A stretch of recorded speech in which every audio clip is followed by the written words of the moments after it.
Oi, gente, boa noite.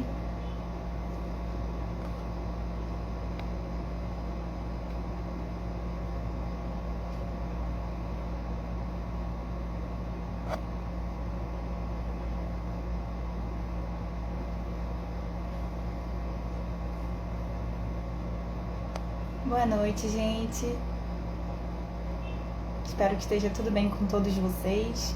Vamos dar continuidade a esse ciclo de lives do projeto de mentoria. E eu vou aproveitar e já vou chamar o Antônio Thiago, ele já está aqui com a gente, para começar essa live. E é você agora.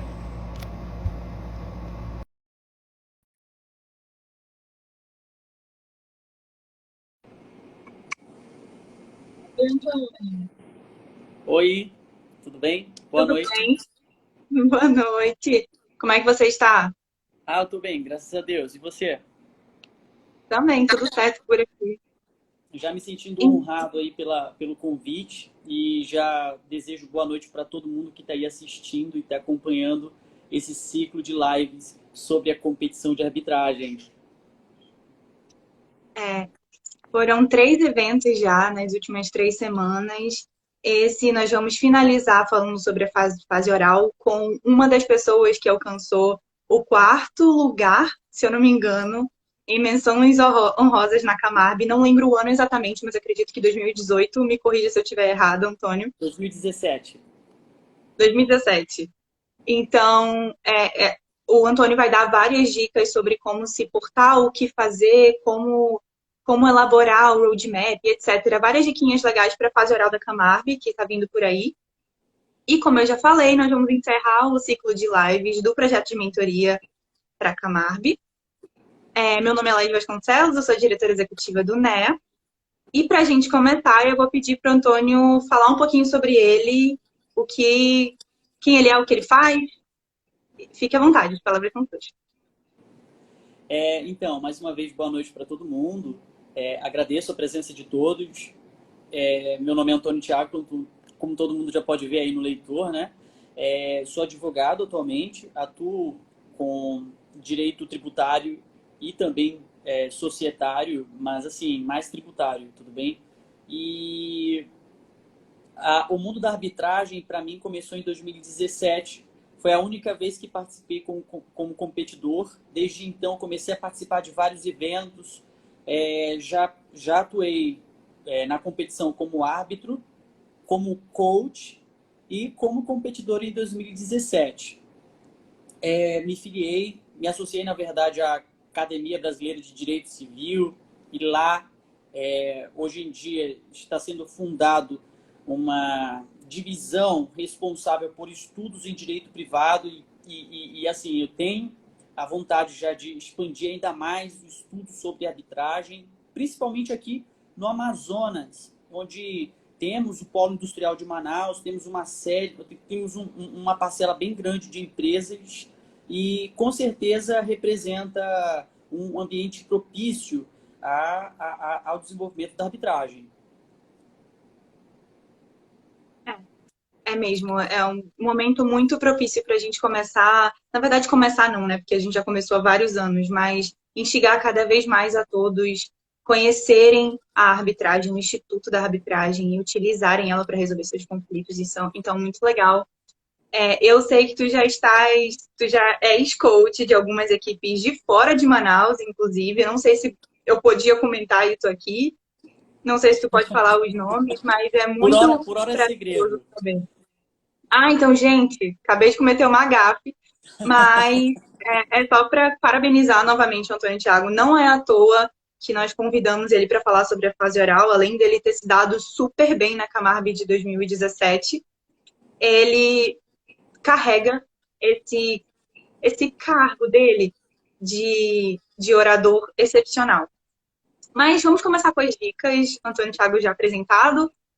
E a primeira coisa que eu vou te perguntar, Antônio Thiago, é como é que você faz, como é que você fez e faz até hoje, se isso acontece realmente, se o que você viveu na parte oral da competição você ainda carrega hoje na advocacia, e como que você faz para utilizar esse conhecimento de oratória e de parte adversarial mesmo na hora. de um painel, etc., de uma audiência, por exemplo? Tá, a princípio, quando a gente está na faculdade de Direito, o conhecimento que se adquire, ele é teórico. E quando passamos a aplicar na prática, percebemos uma necessidade, que é o de adaptação do discurso. O discurso tem muita importância na realidade, porque, em tese, pode ser que você saiba direito, pode ser que você tenha conhecimento sobre uma determinada área, mas pode ser que você não consiga passar isso para um ouvinte. E na faculdade de Direito, nos cursos tradicionais, geralmente a gente não consegue esse conhecimento, somente depois, quando estivermos exercendo a atividade de advogado. Portanto, o que aconteceu na época? Né? Eu verifiquei que a competição de arbitragem, ela permite essa prática, ela permite essa vivência e ela permite também que o candidato, ou melhor, o competidor, ele experimente a prática adversarial do processo, né? Que é quando você está litigando, você está representando os interesses do seu cliente contra uma outra parte que também tem argumentos, muitas das vezes, tão plausíveis quanto os seus. E você acaba percebendo que, no fim das contas, o discurso é que vai favorecer o melhor direito, é que vai favorecer a vitória em um procedimento arbitral, em um processo judicial. Não é o muito conhecimento que você dispõe, mas é o discurso. E isso eu acabei percebendo em 2017 e hoje levo para a vida. Seja falando, seja até mesmo escrevendo. E aqui vai a primeira dica. Se você fala errado, você pensa errado. Esse pensamento não é meu, mas é uma dica que eu levo para mim, porque, em tese, se você não consegue expressar o direito do seu cliente, você não consegue debater num painel, né, num processo, pode ser que você ainda não tenha total domínio sobre aquilo que você está defendendo. Tudo bem? Então, resumindo, o discurso ele tem uma relevância no direito e o mundo das competições e principalmente o da arbitragem favorece que, de fato, a gente aprenda a aplicar o direito na realidade. Isso é interessantíssimo para qualquer profissional do direito. É muito legal. Agora eu já consigo compartilhar desse teu posicionamento. Eu enxergo isso também, eu acho muito interessante. E aí, seguindo essa lógica, tem alguma metodologia que tu utilizavas para construir o discurso que tu ainda utilizas hoje? Precisa de uma metodologia ou é só criar um roadmap? E aí eu vou um pouquinho mais além. O que é um roadmap? Muito bem. Vamos lá. Vamos primeiramente aqui destacar a importância de se planejar um discurso, a importância de se conhecer, primeiramente, a relevância de preparação. A atividade de um advogado, quando em um processo, é o de falar, é o de discutir, é o de trazer um direito para uma mesa, para um julgador. E aqui, se você me permitir, eu gosto de fazer uma alusão à época da Idade Média, quando surgiram os primeiros advogados. É que, em tese, quando uma pessoa comum ela cometia algum ilícito ou cometia algo errado e era levado para um julgador, que geralmente era um membro da igreja, era chamado uma pessoa que sabia falar em público, o advogado em si. Então, o que é o advogado? Ele diz, ele fala, ele defende os interesses do cliente. Mas para defender, é necessário que o advogado conheça os fatos. Então, aqui vai a primeira premissa. É necessário você aprender os fatos. Você precisa entender os fatos do caso. Você, competidor aí, você que está se preparando para a competição da Camargo, é interessante que você conheça os fatos tão bem quanto o direito. Tudo bem? Se você partir primeiro para o direito e só depois para os fatos, você vai encontrar uma dificuldade muito grande, principalmente na hora do painel, se você for orador. Portanto, mais uma vez, conheça os fatos primeiro. A metodologia é muito simples nesse primeiro momento. Você vai ter de fazer, né, aquelas anotações, você precisa estabelecer quais são as datas, você precisa se identificar com os momentos no tempo, né, no tempo e no espaço. E aí, quando você criar essa familiaridade, você estará pronto para identificar os problemas jurídicos. Tudo bem? E aí a gente passa para um segundo estágio, a pesquisa do direito. E eu acredito que quando você vai pesquisar o direito, quando você vai pesquisar o problema jurídico, você já vai ter aquela pegada, né? Você já vai ter o conhecimento dos fatos e é esse conhecimento que vai direcionar a tua pesquisa. Tudo bem? Isso favorece muito no alcance de argumentos de poder, de argumentos de força. Porque, em tese, por exemplo, se você tem um problema muito complexo e no primeiro momento você não sabe identificar o direito, se você reinterpretar os fatos, se você reanalisar os fatos, muito provavelmente você vai ter uma pergunta, sabe? Você pode, inclusive, se utilizar da seguinte metodologia. Primeiro, conheça os fatos. Segundo, identifique o problema. Identificando o problema jurídico. Terceiro, você elabora uma hipótese jurídica. Uma pergunta, pode ser uma pergunta. Por exemplo, por que motivos fulano de tal cometeu determinado ato? Ou qual é a atitude correta que meu cliente deveria ter tomado quando aconteceu o fato X? Isso é a elaboração da hipótese. Estamos no 3. 4, pesquisa, aplicação do direito. Fazendo a pergunta, você vai ver que você terá à sua disposição palavras-chave que poderá utilizar, né, na sua pesquisa. E o Google hoje é uma ferramenta especialíssima nisso, que permite que você tenha contato com uma série de fontes que estarão ali relacionadas com base nas palavras que você digitar. Mas atenção, tudo dependerá do modo como você vai delimitando o problema. Tudo bem? Então, no 4, você pesquisa. No 5, você estabelece um raciocínio. Então, repetindo aqui, você identifica o fato, logo depois você elabora uma hipótese, tudo bem? Depois, você aplica, na verdade, desculpa, você pesquisa o fato, identifica o problema. 3, elabora uma hipótese. 4, você aplica o direito, você pesquisa o direito. E no 5, você estabelece um pensamento. Tudo bem? Essa é uma metodologia pessoal minha, mas em tese existem autores de direito em si que muitos já escreveram acerca de metodologia da pesquisa e, claro, né, são acessíveis, os livros de metodologia da pesquisa podem ser utilizados, tudo bem? Mas, assim, pessoalmente, em 2017, na época que participei da competição, eu utilizava desses 5 passos. Leitura do caso, né, o conhecimento dos fatos. 2, identificação do problema. 3, elaboração de uma hipótese. 4, aplicação do direito, de fato, né, pesquisa e tudo. Você vai ter ali o conhecimento do fato, você vai ter o conhecimento do problema e vai pesquisar. E o 5 já é o alicerce. Você reúne tudo aquilo que você pesquisou e você estabelece um pensamento.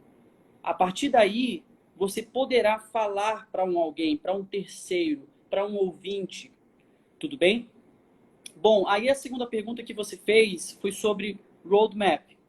Até antes de participar da competição, eu não sabia o significado disso. Eu nem sabia o que era um roadmap, né? Só pela expressão, a gente consegue ter uma ideia de que se trata de um mapa, de um mapa mental que você estabelece sobre alguma coisa. E no mundo da arbitragem, eu pude ter contato com o roadmap, que se trata de uma ferramenta de organização dos pensamentos. Você estabelece uma organização antes de realizar um discurso. É uma ferramenta que pode ser singela, pode ser simples, mas que ajuda bastante no momento que você apresenta fatos e direitos para um terceiro que irá julgar. Tudo bem? E é interessante perceber que quando você não tem uma organização do pensamento, quando você não tem, você não elabora uma linha de pensamento, pode ser que no momento que você falar para um terceiro, esse terceiro não entenda, ele fique confuso. Portanto, aí, eis aqui a importância do roadmap. Justamente a organização do pensamento, a ordem do discurso e que favorece a definição do direito que você quer no momento em que estiver discursando. Aí que abro um parênteses, que em tese, as pessoas, na verdade as pessoas não, mas os competidores de um modo geral, no mundo da arbitragem, têm conhecimento do roadmap, inclusive se utilizam dessa ferramenta no discurso. Tudo bem? Mas eu tenho um posicionamento pessoal com relação ao painel arbitral, ao momento em que você estiver discursando, porque em tese os painéis costumam variar, né? Você enfrenta uma equipe hoje e amanhã você vai ter outro enfrentamento. Então, no fim das contas, você vai perceber que nos dois momentos em que você enfrentou equipes, o modo como você apresentou o direito não foi tão igual. Tudo bem? Eu vou Porque interromper aqui você só vai... para trazer uma contextualização para todo mundo. Eu esqueci de falar no começo, mas a gente estava junto em 2017, a gente era da mesma equipe. E o Antônio Thiago, ele era conhecido por não ter um roadmap fixo. Independendo da equipe que ele enfrentava, dependendo do se ele era requerente ou requerida, não, que ele sempre era requerido, né, amigo? Requerido. Quando ele era requerido, independente dele ser o primeiro ou o segundo a falar, na ordem de fala, ele modificava completamente. Era como se ele trocasse o roadmap dele na hora. Era incrível isso. Eis a flexibilidade, né? A questão da flexibilização do discurso.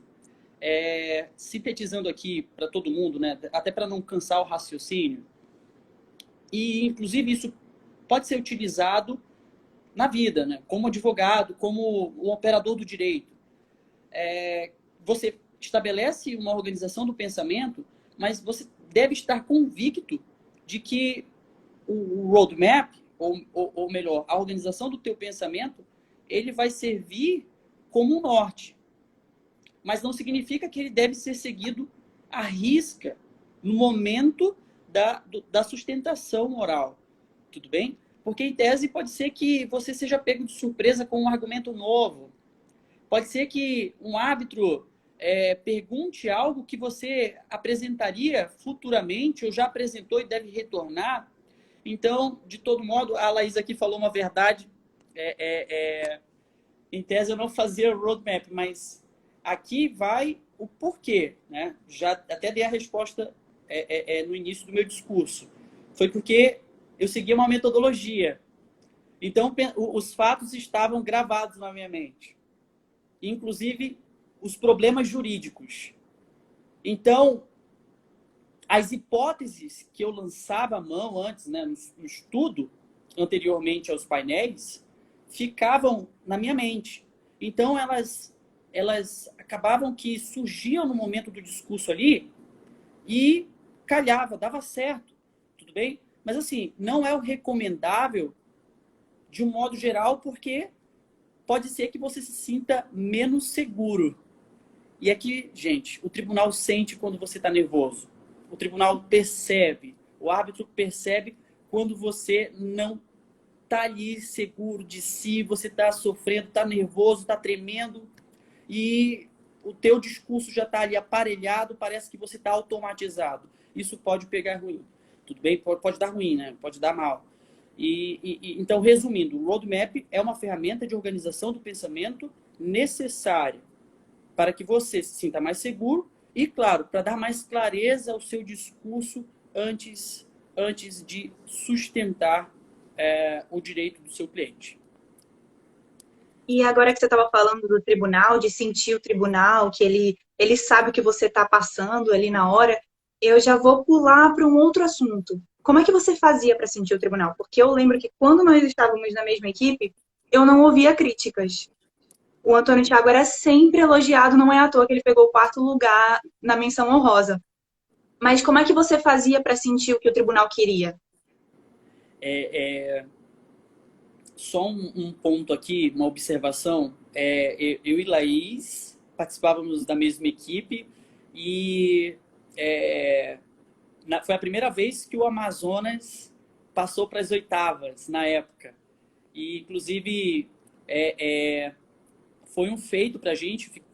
Fomos pegos de surpresa, de certa forma, né, Laís? Aqui, não porque éramos razoáveis, mas porque acreditávamos que, de certa forma, a tradição falaria mais alto no julgamento dos árbitros. Porque, em tese, né, gente, se tem um pensamento, caramba, só aquelas equipes de sempre vão passar para as oitavas de final. Isso é costumeiro em qualquer competição.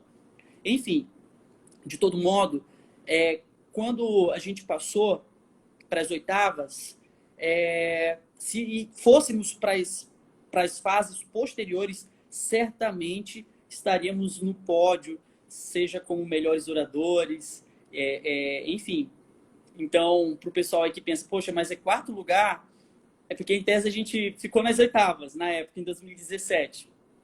Com certeza, se fôssemos para as próximas rodadas, provavelmente alcançaríamos uma pontuação maior. Agora, voltando para a ideia de sentir no tribunal, tem a ver com a percepção da linguagem da pessoa, da linguagem corporal. Eu abro um parênteses aqui. Ano passado fui árbitro na Nacional. E era comum que eu percebesse os oradores. Era comum que eu percebesse quando eles estavam nervosos. E quando isso acontecia, a gente inflamava ainda mais, fazendo perguntas mais difíceis, mirabolantes. Porque, em tese, né, os árbitros querem isso, eles querem ver quem sabe e quem não sabe. E isso eu já tinha desde sempre, quando eu era competidor. Como é que você vai verificar? Como é que você vai sentir o tribunal? Você percebe pela atenção, você percebe até mesmo, né? Tem árbitro que franze a testa quando você dá algum argumento que ele não está concordando. E aí você percebe, caramba, não, eu falei alguma coisa ali, ele não está gostando, vamos ver se a gente melhora agora. Ou então,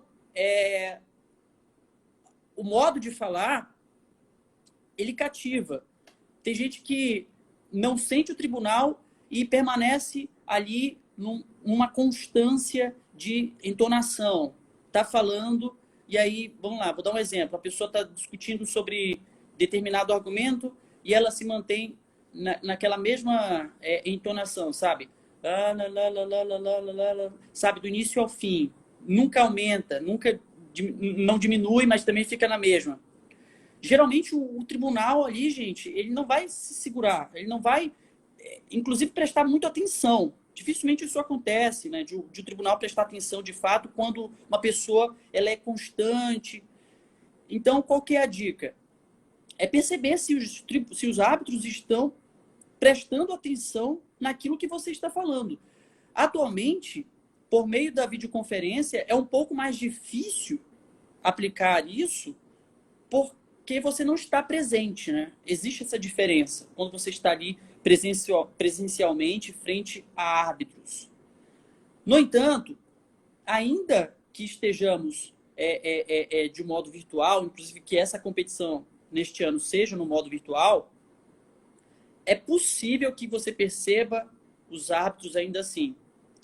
É interessante que você olhe, vai lá, olha, ele está prestando atenção naquilo que você está falando, ele está pelo menos balançando a cabeça, porque em tese, gente, isso é um pecado, quando você apenas fala e acha que o árbitro tem a obrigação de ficar prestando atenção naquilo que você está falando. Na verdade, o tribunal, ele funciona conforme o teu discurso.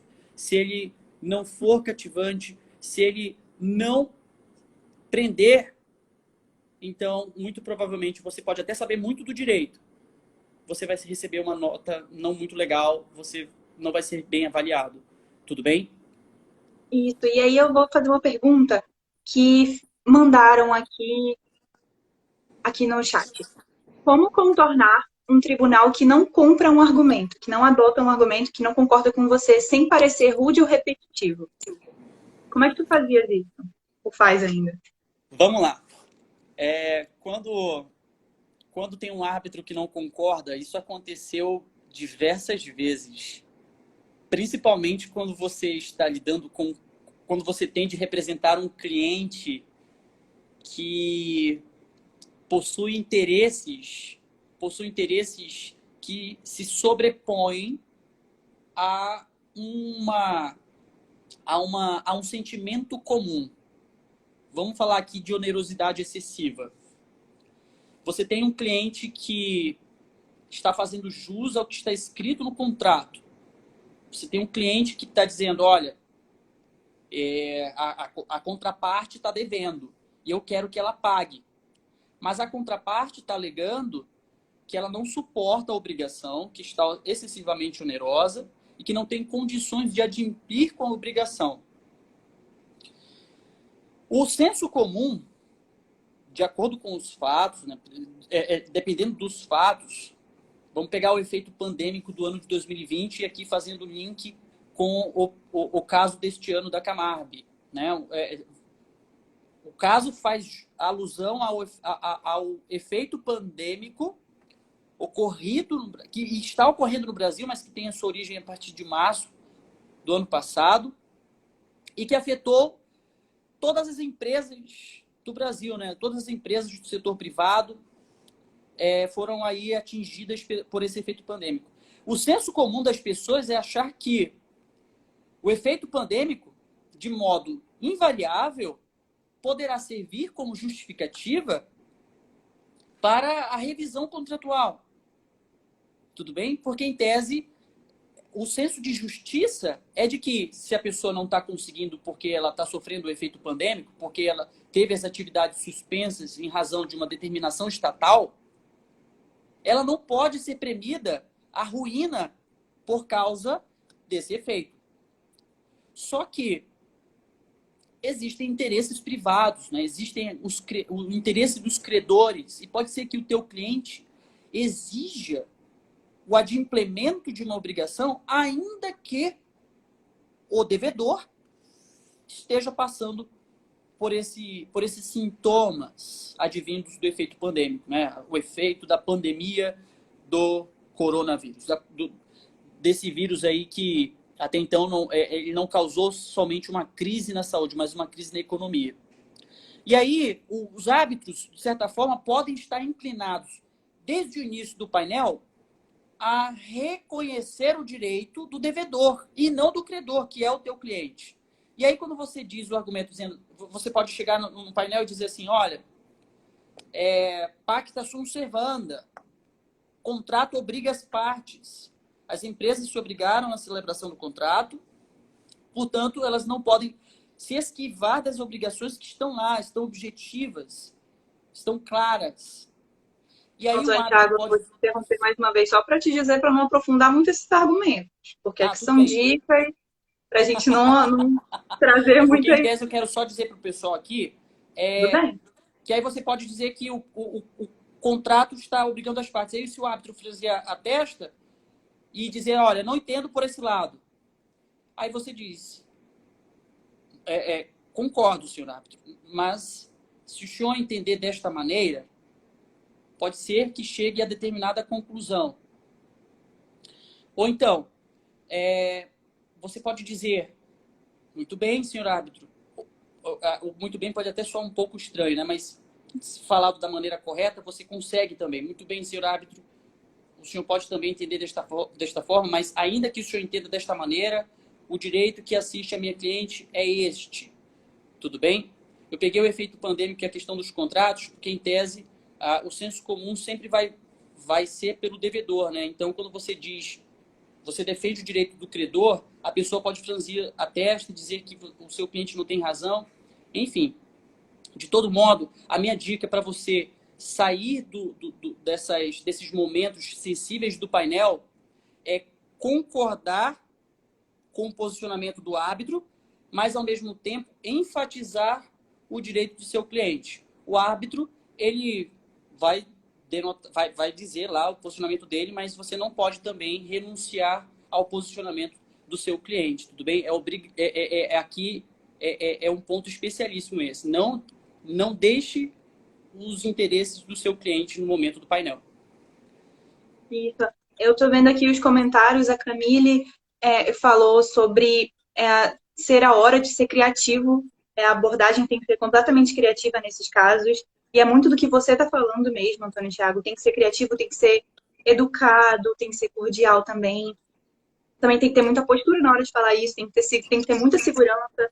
E aí a gente entra no que você falou mais no começo dessa conversa, que você tem que ter segurança para o árbitro não cair em cima. E muito legal essa consideração, essas ponderações. E como é que faz para controlar o nervosismo? Diante de uma situação dessa, por exemplo. Estudando bem os fatos e tendo noção dos argumentos jurídicos. Você vai ter reduzido pelo menos 50% do seu nervosismo. Em tese, o nervosismo advém da sensação de não saber o que responder no momento do painel. Mas você pode atalhar, né? Você pode reduzir os efeitos estudando bastante. Porque quando você não estuda, a sua mente já vai ser a primeira a denunciar, dizendo, olha, você não estudou. Você não conhece os fatos. Você não vai lembrar de determinada coisa. Então, para que isso não aconteça, você precisa estudar bem os fatos, precisa ter noção dos argumentos jurídicos que irá apresentar. E, claro, se antever as perguntas, imaginar quais perguntas poderão ser lançadas no painel. E, gente, é possível fazer isso. Tudo bem? Agora, é invencível que você fique nervoso ou nervosa. É invencível que isso aconteça. Tá ok? Na verdade, é normal que você fique nervoso. Mas aqui, no painel, você não pode demonstrar isso. Você pode balançar suas pernas, você pode ficar tremendo aqui embaixo da mesa, mas para a câmera, para os árbitros, tenta manter ali a sua postura e, vai lançando que dá tudo certo quando você está preparado. Concordo muito com isso. E aí, essa parte de nervosismo, você acha que se tiver uma sintonia maior com a dupla, você acha que ajuda também no nervosismo? Como é que funciona isso para te ajudar, para te trazer mais segurança? Quando a competição era presencial, a presença da dupla, né, a presença ali, ela era resultado de muitas horas de treinamento, a dupla virando a página do caso, né, ajudando, escrevendo no post-it, enquanto você fala. Hoje, você tem, de certa forma, equipes que muitas das vezes os oradores estão separados por quilômetros. Ou estão em salas diferentes em razão aí das regras sanitárias. Bom, eu vou primeiramente responder aqui como se estivéssemos no presencial. É essencial, gente. É essencial que a dupla esteja ali atenta ao que o tribunal está perguntando, atenta ao discurso daquele que está falando, ao orador, né? Ao parceiro. Porque isso também reduz o nervosismo. Tudo bem? Em tese, a pessoa que está falando ali, ela está tentando vender aquilo que ela trouxe para o tribunal. Tudo bem? E às vezes o orador não percebe alguns detalhes que somente a dupla está percebendo. E aqui vai o trabalho da dupla escrever tudo direitinho, porque em tese o nervosismo pode fazer com que você segue em alguns momentos e a dupla vai estar ali para sempre ligar o sinal, sempre te ajudar a voltar na linha, na unidireção da argumentação, ou mesmo te ajudar.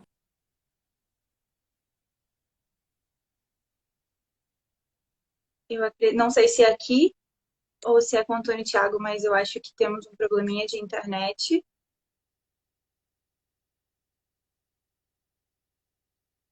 Deixa só eu certificar aqui, gente.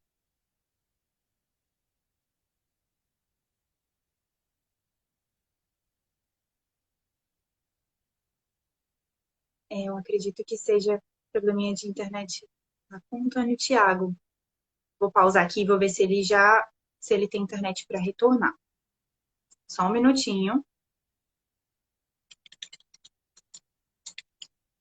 Aproveitando que o computador tá ligado aqui na minha frente. Mas é muito isso que o Antônio Thiago estava falando mesmo. A dupla ajuda e muito, gente, muito mesmo, para trazer segurança, para jogar fora o nervosismo. Muitas vezes a dupla escreve e ajuda com um argumento, isso é muito interessante. E aí, uma dica minha para essa fase virtual é que eu acredito que o Antônio Thiago já vai voltar. Uma dica minha para essa fase virtual, só respondê-lo rapidinho. Uma dica minha é que as duplas permaneçam juntas. Tentem fazer de um lugar em comum, assim, para ficar mais fácil de vocês se ajudarem, porque o tribunal vai acompanhar isso também. Então, é bem legal, é bem interessante que vocês façam juntos. Estou aguardando o Antônio sinalizar aqui. E aí eu já libero a entrada dele.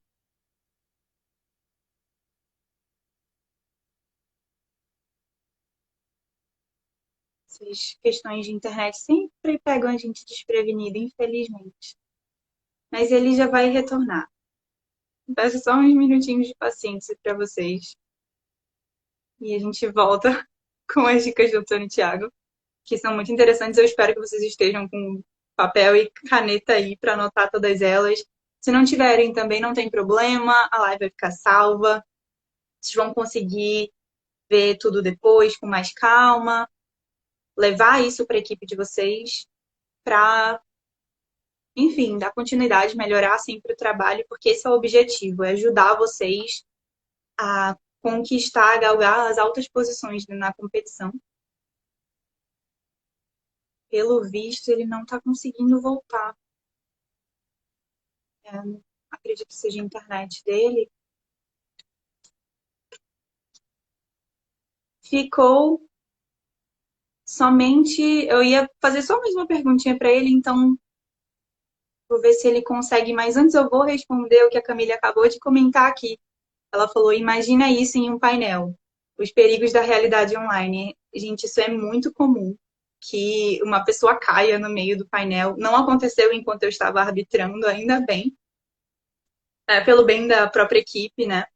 Mas o NEA organizou a Regional Norte no ano passado junto com a comissão de arbitragem da OAB e nós passamos por isso com uma equipe que não estava conseguindo internet.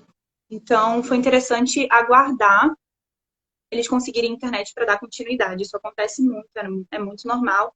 Pronto, acabei de liberar o Antônio Thiago, ele está retornando aqui. Espero que a internet coopere. Infelizmente, não. Acho que a internet dele está um pouquinho ruim.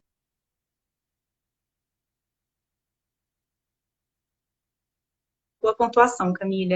É muito legal ter uma internet reserva, nem que seja do celular. É bem interessante isso mesmo. Como o Antônio Thiago não está conseguindo retornar, eu acredito que eu terei que finalizar a live. Nós já temos quase 40 minutos de live. Mas se vocês quiserem que eu aguarde um pouquinho, é só colocar aí nos comentários que aí eu fico aqui enrolando um pouquinho enquanto o Antônio Thiago não retorna, enquanto a internet não ajuda. Mas a princípio, eu acredito que eu vou ter que finalizar mesmo. Uma dica muito importante também, que era a próxima pergunta para o Antônio Thiago, e aí eu vou ajudar vocês com isso rapidinho. Se ele conseguir entrar, ele já melhora um pouquinho mais. Sobre o fechamento do discurso, sobre o fechamento do painel. Porque todos vocês que já são competidores e que os que pretendem ser, precisam entender que o discurso não é somente aqueles 14, 13, 15 minutos, dependendo do jeito que está organizado. Ele precisa de uma réplica e tréplica ao final. Opa, vamos ver se ele já vai entrar agora. Vamos torcer.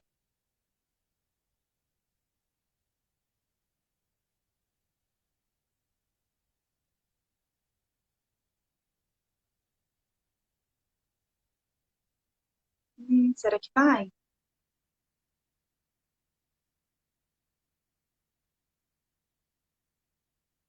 Eu acredito que vai acabar falhando.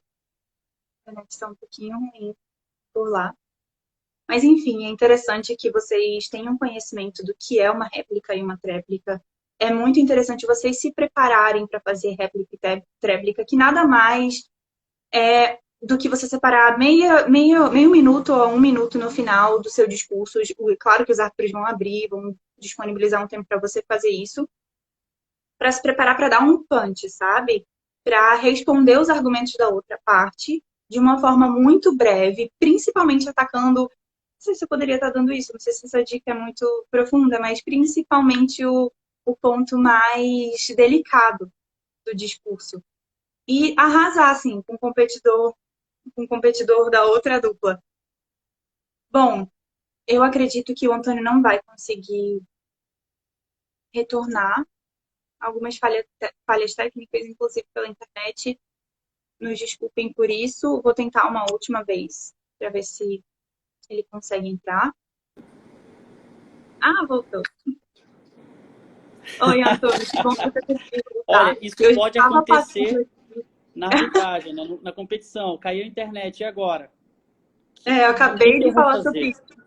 Inclusive, eu acabei de passar para o assunto da réplica e tréplica. A gente falou um pouquinho isso, a Camille falou também aqui nos comentários que é muito interessante ter uma internet reserva, mas que isso realmente acontece, essa questão da internet nos eventos online acontecem. Mas o que você tem a dizer sobre réplica e tréplica? Já porque eu introduzi esse assunto, falei algumas coisinhas muito básicas, mas o que você tem a dizer sobre isso? A réplica e a tréplica, elas funcionam como um punch, né? Um momento, o fechamento. Você não pode ser muito longo e é recomendável que não faça referência ao caso, não faça referência aos anexos, não vá para o caso, fale apenas, diga um posicionamento de forma muito resumido. Porque, em tese, se você... Antônio, só um minutinho. Veja se você está travando o microfone, porque está um pouquinho baixo aqui para mim. Ah, tudo bem.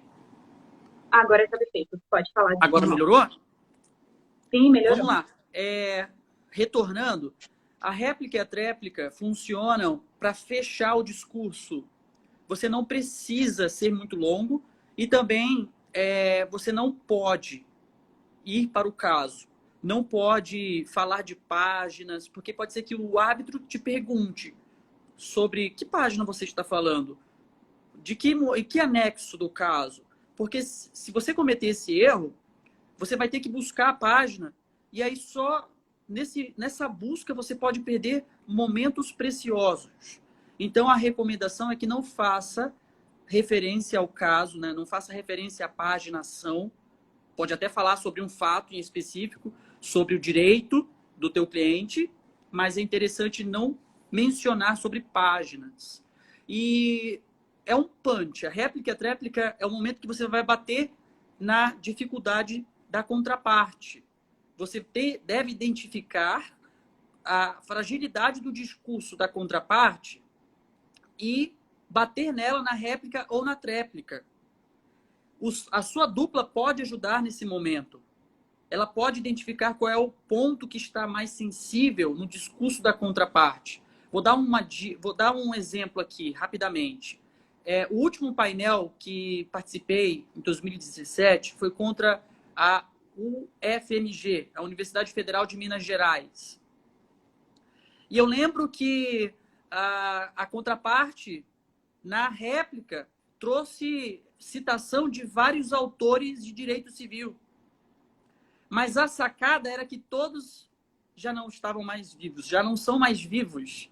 Falou de Pontes de Miranda, Teixeira de Freitas, e olha que são autores muito antigos, e falou sobre eles. E no fechamento da réplica, o árbitro disse: bom, você trouxe referências de autores até muito famosos, mas nenhum deles está vivo. Aí a pessoa ficou assim, sabe? Caraca, está exílio, eu falei isso. Então, muito cuidado no que você vai falar na réplica e na tréplica. Perceba a importância de bater na fragilidade do discurso. Não era necessário que se fizesse essa menção aos autores, era necessário apenas que se percebesse qual era a fragilidade do meu discurso. Tudo bem? Então, resumindo, réplica e tréplica tem força, porque ele vai deixar aquela impressão no tribunal. Caramba, a pessoa que falou ali rapidamente, mas falou com convicção, ela merece ter um resultado positivo. Tudo bem? Muito legal saber que nós concordamos, porque foi basicamente isso que eu falei antes de você conseguir voltar. Mas eu concordo, é isso mesmo, que tem que fazer a réplica e réplica são essenciais, você tem que treinar bastante, fazer réplica e réplica, porque muitas vezes você perde toda uma construção de discurso por conta de uma réplica e tréplica mais cabisbaixa. E eu lembro que a tua era réplica nesse dia, 2017. E eu lembro que foi assim, foi socão na barriga. Foi questão de destruir o argumento da outra parte. Então, pode continuar. Se tu me permite, é interessante que nas preparações os competidores, para, claro, né, ter um bom desempenho, exerçam uma atividade que é muito simples, é o de ouvir o discurso da contraparte. Tudo bem? Isso você vai alcançar, claro, após um treinamento, né? Após um longo treinamento, porque em tese tem competidor que comete esse erro de ir para um painel apenas com posicionamento já produzido, mas que não está preparado para ouvir o que a contraparte tem a dizer. Tudo bem? Então, o exercício aí de ouvir, de estar atento ao que a contraparte vem trazer para o painel, isso é interessante, porque favorece na redação da réplica e da tréplica. Tudo bem? Isso, perfeito. Não poderia acrescentar, não tenho mais nada para acrescentar, você já falou tudo que precisava falar. Eu acredito que nós abordamos os pontos mais delicados e essenciais sobre a fase oral. E diante disso, e por conta do tempo também, que eu acho que nós já estamos chegando a 1 hora, e eu acredito que o Instagram fecha a live na hora, para não sermos mal educados e não darmos boa noite, gostaria de agradecer a presença de todo mundo que ficou assistindo essa live. Mais uma vez, preciso ressaltar que o conteúdo que está aqui vai ficar salvo. Então, quem precisar assistir de novo, fica à vontade, prepara um papelzinho e uma caneta, porque tem muita dica interessante aqui que o Antônio Thiago deu. Antônio Thiago, você quer falar alguma coisa? Eu só tenho a agradecer aí a oportunidade e desejar boa sorte para todo mundo que vai competir neste ano. É isso mesmo. Faço das palavras do Antônio Thiago as minhas. Boa sorte. Estudem muito, se preparem e escolham uma metodologia que mais se adequa a você para construir um discurso. É isso. Obrigada de novo. Um bom fim de noite e um resto de semana para todos vocês. Tchau, tchau.